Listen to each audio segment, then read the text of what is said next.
जगद्गुरू श्रीमद रामानंदाचार्य नरेंद्राचार्यजी महाराज नानीजधाम महाराष्ट्र यांच्या प्रेरणेने आयोजित जीवनदान महाकुंभ दिनांक 4 जानेवारी ते 18 जानेवारी 2026 पर्यंत म्हणजेच दरवर्षीप्रमाणे 15 दिवस चालणाऱ्या या महाकुंभाद्वारे रुग्णांना विनामूल्य रक्त उपलब्ध करून देण्याचा महान उपक्रम संस्थानाद्वारे राबवला जात आहे।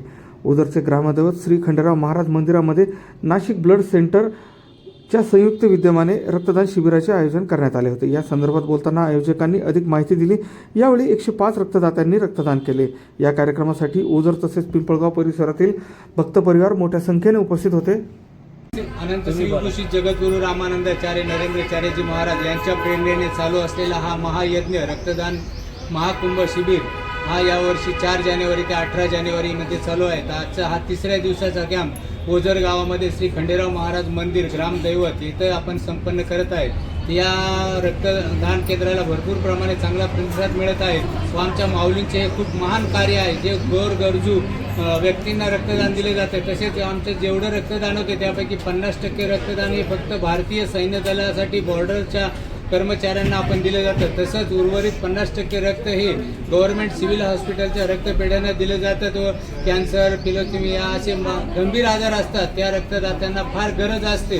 त्यामुळे आपण ही विनामूल्य सेवा आमच्या माऊलींच्या तर्फे केली जाते। तसेच आमचे हे 41 उपक्रम चालू आहेत ते सर्व एकदम उल्लेखनीय उपक्रम चालू आहेत। ते आमच्या माऊलींचं कार्य असंच चालू राहावं अशी ईश्वरचरणी प्रार्थना।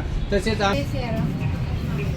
परमवंदनीय परमात्मा स्वरूप जगद्गुरू तसेच रामानंद संप्रदायाचे उत्तराधिकारी परमपूज्य कनकनाथ महाराज यांच्या दिव्य प्रेरणेने आज पुऱ्या महाराष्ट्रामध्ये नव्हे तर इतर राज्यामध्येही रक्तदान कॅम्प चालू आहे।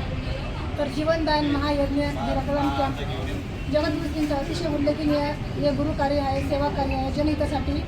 जसं पूर्ण सरकारी रक्तपेढीने हे रक्त संकलन केलं जातं। थिलेसेमिया, सिकल सेल, त्याप्रमाणे किडनी फेल्युअर अशा अनेक गोरगरीब व्यक्तींना गरजू व्यक्तींना हे रक्त सरकारतर्फे डोनेट केलं जातं आणि त्यांच्याकडून असं काही चार्ज वगैरे काही घेतला जात नाही।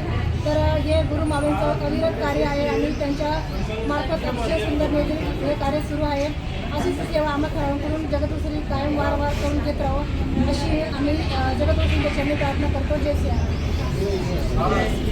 राम।